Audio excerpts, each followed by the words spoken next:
Dominic Steele is my name. It's great to have you with us again. Look, we're talking church planting with David Jones. David's, he's been really one of the gurus of Christian ministry in Tasmania over the last 25, 30 years.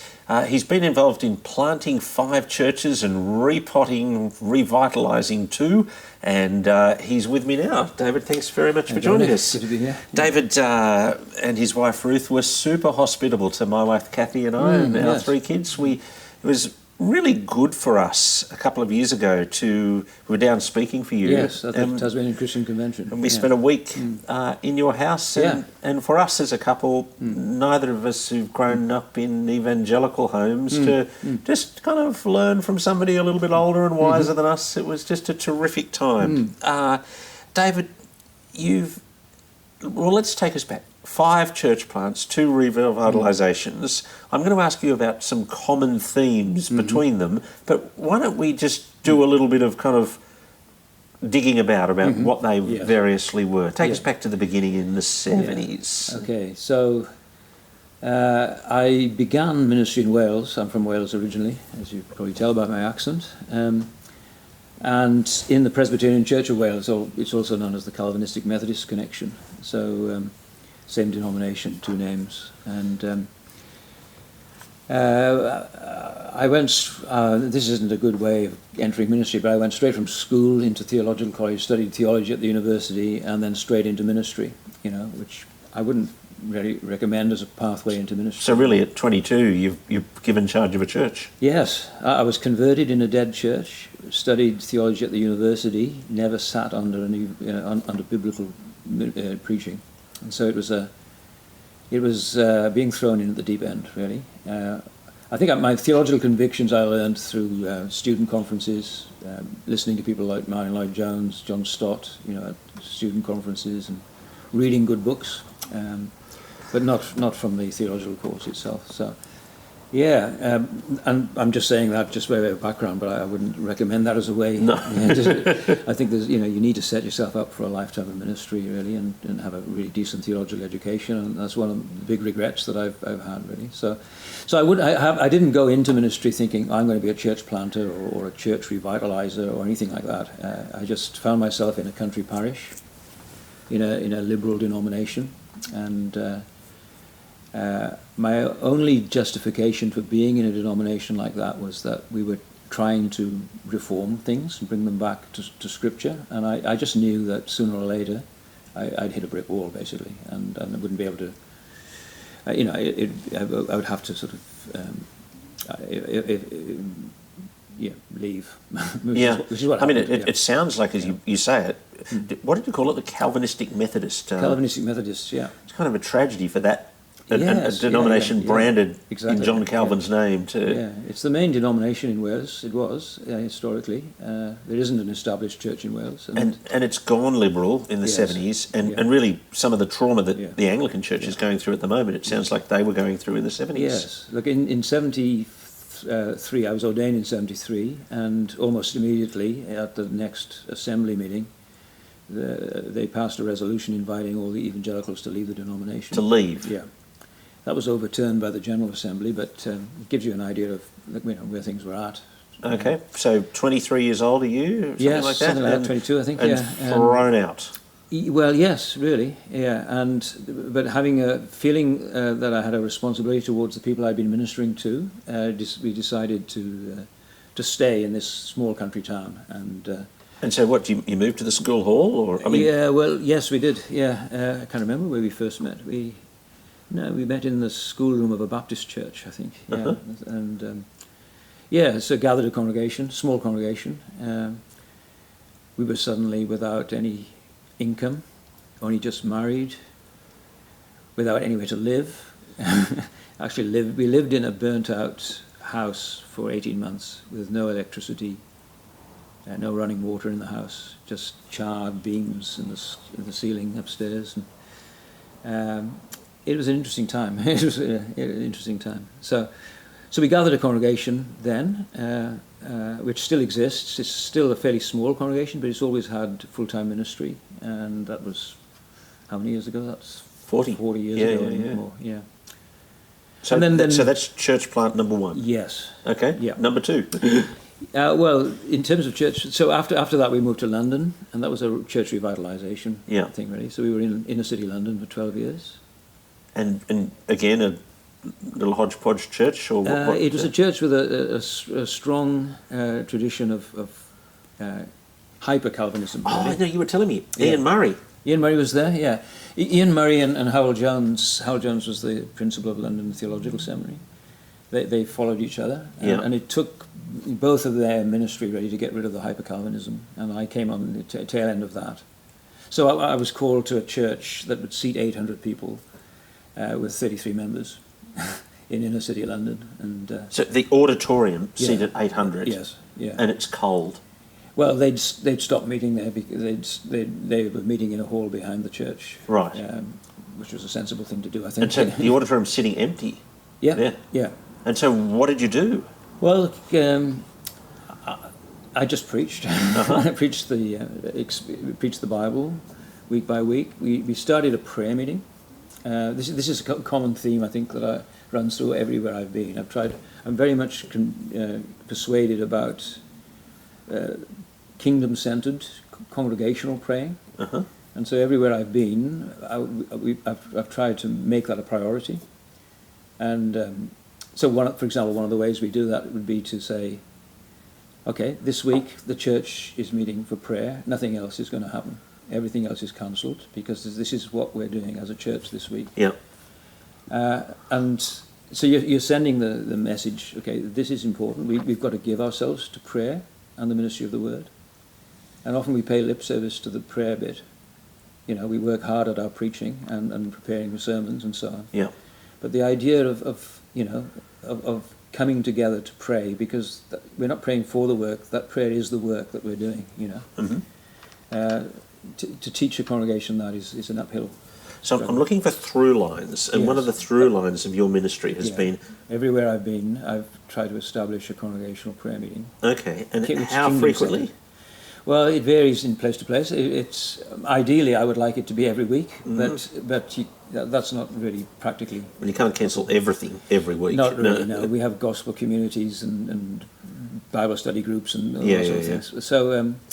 So most recently, once a term or once a month? Well, in Anne Street in Brisbane, it was the first Wednesday of every month. Right. And we saw the numbers. We had another... What usually happens with prayer meetings is they get sort of put into slots that are most convenient or least inconvenient for people. Yeah. And so you get small numbers, and by putting it in the centre of the week and saying nothing else is happening this week, the numbers immediately began to increase. So in a congregation of about 300, a church of 300, we had 3 congregations at Anne Street, but in a church of 300 we would get about 80 at the prayer meeting. Right.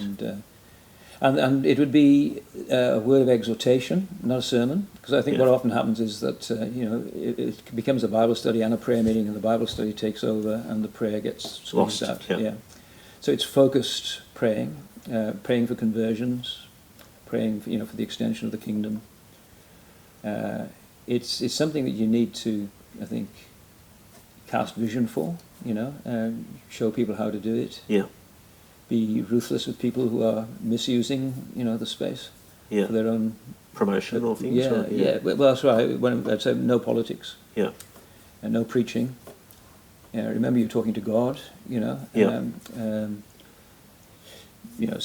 Be brief and to the point. And sometimes I would have to interrupt someone. Yeah, really. You have to do that. Normally, you do that outside of the meeting, but you have to. I think you have to model and teach people that this isn't just like a private prayer thing. This is. Yeah. So when was the last time you interrupted somebody in a prayer meeting? Not recently. Yeah. Yeah, but I have called people to one side after a prayer meeting and say, look, you realise, there's a lot of cliches here, and you're going for too long. And people, and there's one. I won't say where it was, but there's one prayer meeting where the guy it was like a party political broadcast. And he wasn't praying; he was preaching. Yeah. Back to London. Yeah. And this church in London, did we manage to move out of the back hall into the main auditorium? and we were able to refurbish the main auditorium. So we got up to about 250, and it was more representative of the area where we were situated in inner city London. So it was an exciting time. We saw different nationalities. We saw some local people converted, and some guys went in, studied for ministry, and went into full-time ministry. Yeah. So why move from London to Tasmania? Well, at that time, I'd been in ministry for 20 years, full-time ministry for 20 years. Yeah. And in the independent scene, or the UK scene, it's you were really expected to preach three times a week, so 3 new sermons a week. That sounds madness to me. Yeah. Morning and evening, and then a midweek meeting as well. And so I was exhausted after that amount of time, and so I love London. I love living in London. Things were going well, but I was really exhausted. And I think if we had something like long service leave or a sabbatical, I may well have still been there. Right. But so. We had a couple of Australians in the congregation, and their dad was a minister in Melbourne. He knew about me through his sons, invited me out to Melbourne. The people in Hobart were looking for a pastor. I'm a Presbyterian by conviction, with a small p. Yeah. And I knew what was happening in Australia. It always looks better from a distance through rose-coloured spectacles, but there was a work of reformation going on here, in the Presbyterian Church. Yeah. So I thought, well, I can find a home for my convictions here in Australia. I was fed up with independency. Yeah. In the evangelical scene outside of Anglicanism in the UK is independent, and I just didn't find that helpful at all, really. Everyone was doing their own thing. So I got a call from St. John's in Hobart, and it was in 1993. And we've been here ever since. Now, what was St. John's Hobart like when you came to it? Yeah, so St. John's was, it had an evangelical ministry. There was a guy called Mike Skalitsky, who was a Moore College graduate. He'd been there. He was my predecessor. It was a congregation, probably, if I remember rightly, maybe about 100, 120 people. So it's a fairly strong church. Had a bit of an evangelical heritage. It was the only, after Union, it was the only Presbyterian church left in the south of Tasmania. Right. And, again... Now, the first thing I remember, yes, and I think it was probably the first time I heard your name, was immediately after the Port Arthur massacre. Yeah, that's right. That was in 95, I think, wasn't it? Or 96. 96, yeah. And so you'd been there 3 years. Yeah. Do you want to just take us through the blow-up of the Port Arthur massacre in terms of how it impacted your church? Yes. Yeah, look, it was a traumatic time, really. It was the feeling in the city was palpable. It was, so feelings were raw, and of course you want to do something to, whenever anything like this happens, the people want to express their grief, and so there was an ecumenical service that was organised, but it became an interfaith service. And so there were representatives of other religions involved, and we just felt as a denomination that we had to make it clear that we weren't in favour of that, and I think feelings were raw. People were they were looking for someone to blame, I think, and I found myself very much in the firing line. Well, people. I'm just thinking the cycle of grief. Yes. You go through grieving, and then you turn to anger, and everybody goes through that anger, and someone who doesn't get it right in their mind. That's right. Yeah, it was like that. It was like playing Russian roulette. Every time I picked up the phone, there was either hate speech towards me, or there were people wanting to encourage me. Yeah. And I never knew exactly what was going to happen. Which way the phone call was going to go. And there were cartoons in the newspaper. There was, it was a very difficult time. Yeah, a very difficult time. It made me very wary of the media. Yeah. I mean, from a distance up here, looking down, I thought, that's courage. That's actually saying, no, we don't all believe the same thing. We're not all saying the same thing. Yeah, you have to draw the line in the sand, don't you? You have to stand on the gospel. And that was the time for doing that, I think. Yeah. How did it impact the church? Because there'd be Yeah. I mean, even though there'd been good teaching at St John's, I'm imagining that not everybody stood with you on that point. There wasn't much of a falling out at St John's. Yeah. I think most people were supportive. I think we probably gained a few people because we took a stand. Yeah. You know. But I don't think really in the end it brought us into the public eye. The public eye. Yeah. Yeah. Yeah. All right. Yeah. Church planting in Tasmania. Yeah, so again, it comes back to this congregational praying. It's a bit I always forget to tell people when they ask me, because people seem to think because we saw a lot of churches planted in Tasmania. Saw a lot. What do you mean? Well, it was a cooperative church planting. It became a cooperative church planting movement, which we call Vision 100, and there's a lot to explain there out there, but. It kind of so in the end there's probably about a dozen churches planted in southern Tasmania. What I always forget, people then think, "Oh, you must be an expert on church planting." It's not. I just happened to be there when God did something. Right. That's the way I explain it.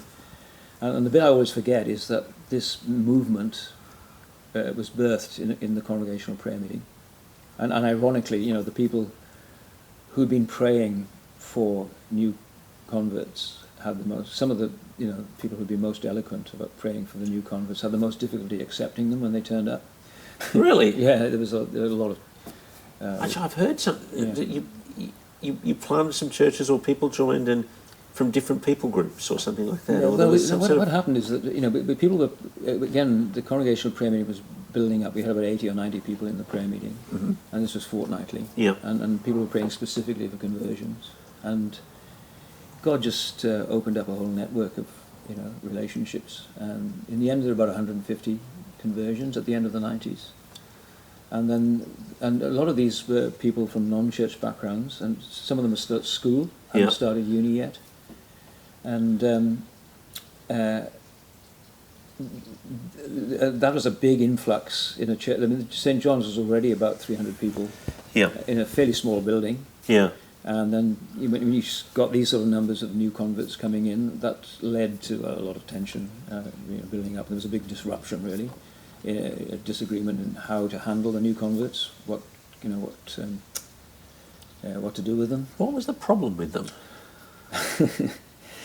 Well, I think they weren't they weren't Presbyterians, you see. They were pagans.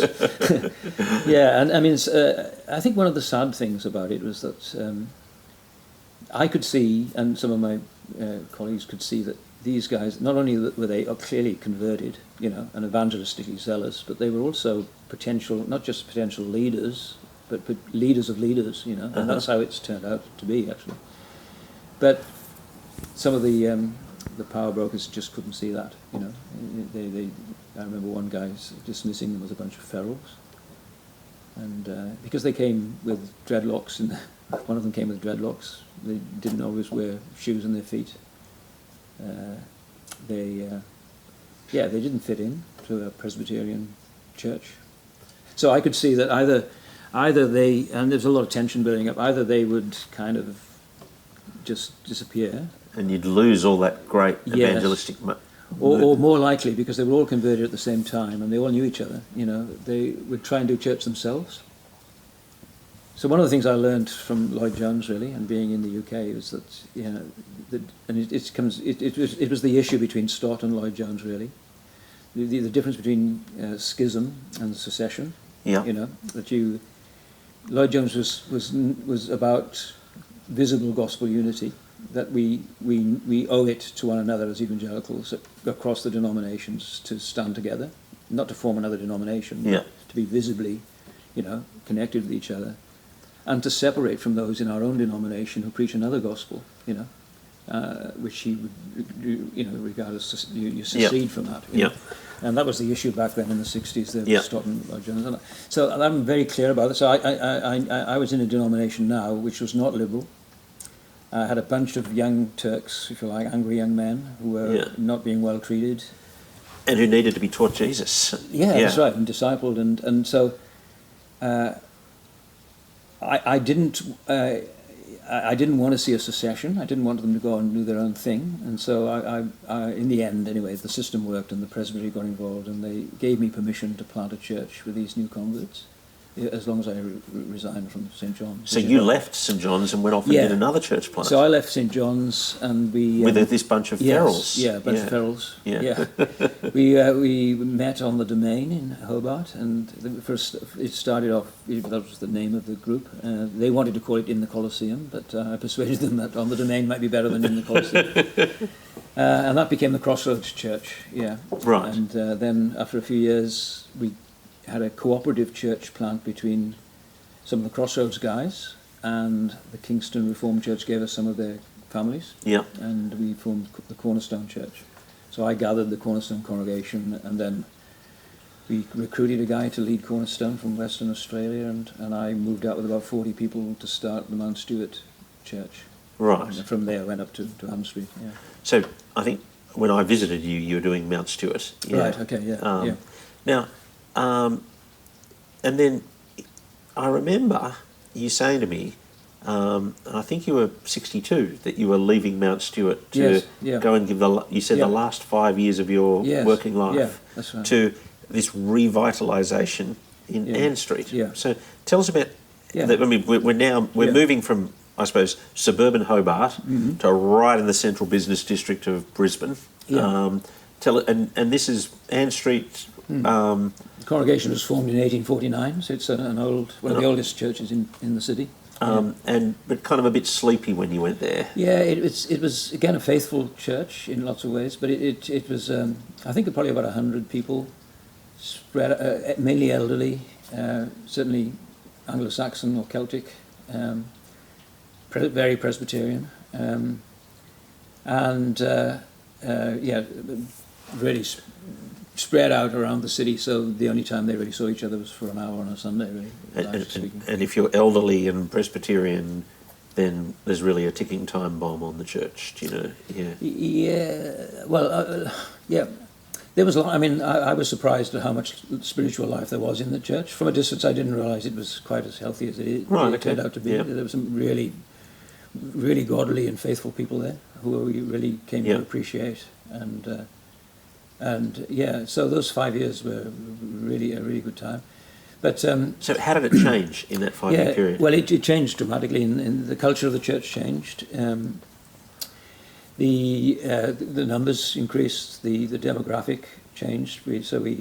From just being an elderly traditional Presbyterian congregation, we have now 3 congregations. We have a different spread of ages, lots of different nationalities, about 30 different nationalities.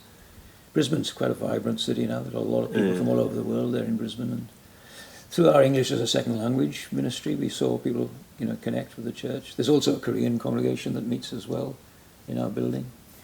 So the average age has come right down. Just the feel of the place is very much more, I think, gospel centered.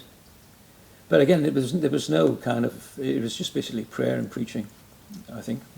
You said to me you were planning as a 62-year-old to go and spend 5 years in Brisbane and see if you could, under God, turn the place around and set it up for the next bloke. That's right, And I remember thinking at the time, wow. 5 years isn't very long. Well, no, I remember, I thought you said, you were saying, I'm going to go and do, if you like, do some of the hard things that need to be done to kind of do the turnaround stuff, then fight the battles, if you like, then the next guy, it'll be an easier job for him in terms of growing it going forward. Well, I think, what I said to the church, they approached me some years before, and I wasn't ready to leave and didn't think that I was the right guy for that job anyway. And I said, well, you really need a guy in his 40s, why don't you go and look for someone? I gave them some suggestions of names, and anyway, they came back to me a few years later, and I said, look, okay, I still think you need a guy in his 40s, because this is such a strategic place. They had a building redevelopment, the facilities were fantastic, You need a guy with a lot of energy and a vision for city ministry. But I can come. I was 65 then, so I've got 5 years that I can give you before I'm 70, which can help you perhaps prepare for the guy you need. Really need for the long-term ministry. And they accepted that, and they understood that's what was going to happen, and they were happy to go along with that. And in fact, that's how it turned out. We found the guy, and he started almost as soon as I left. He started, so he's there now. He's 45 years old. Praise God for that. Yeah. And what, I mean, I found it spectacularly encouraging, just the other person-centeredness of you towards this man who we didn't know who he was yet. You know? Yeah, that's right. Yeah, but again, that was part of the focus of praying for this. You know, I think you cast vision through the pulpit, through preaching. You know, so applying the word, you cast a vision for a church, but you also do it in the prayer meeting. Through kingdom-centered praying, you're actually focusing, and it's more than that. People are getting drawn into it. Yeah. They're seeing answers to prayer. And so, I mean, that would have been part of what we were focused on praying for, the long-term ministry, the new guy coming in. We would have been praying for that for a long time. Yeah. And, how do you do that? You just talked about casting vision through the preaching. I get how you can do it through the prayer meeting, but casting vision through the preaching. How do you think about, I mean, you and I were talking before about preaching Deuteronomy. Do you know, how do you weave vision in to what you're doing as you're doing your general exegetical preaching? Yeah. Look, I think the big picture of the Bible, what is God doing in the world? What's our part in that? You know, and the motivation for us to get involved in that is the gospel itself, I think. So I would always want to preach the gospel in every sermon. I would want to sort of tie that to what's actually happening in our church community. Apply whatever passage I'm preaching on, but through the gospel to give motivation.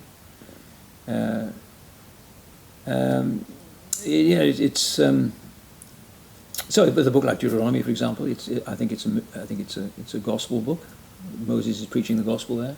I think it's a missional book. It's God's people are on mission with him. They failed. Israel failed, but nevertheless, it's very clear what God intended for them to be. You know, to be a bit almost like a light to the Gentiles, to be an alternative society under God, living in God's place. You know, under His protection. Great.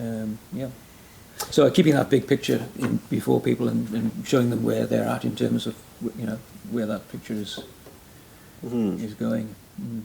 David, thanks very much for coming in and talking to us today. Welcome. Yeah, my guest from Tasmania has been David Jones, and as you've heard, 5 church plants and 2 revitalisations, and now retired in Tasmania. You're on the Pastor's Heart, and we'll catch up with you next week.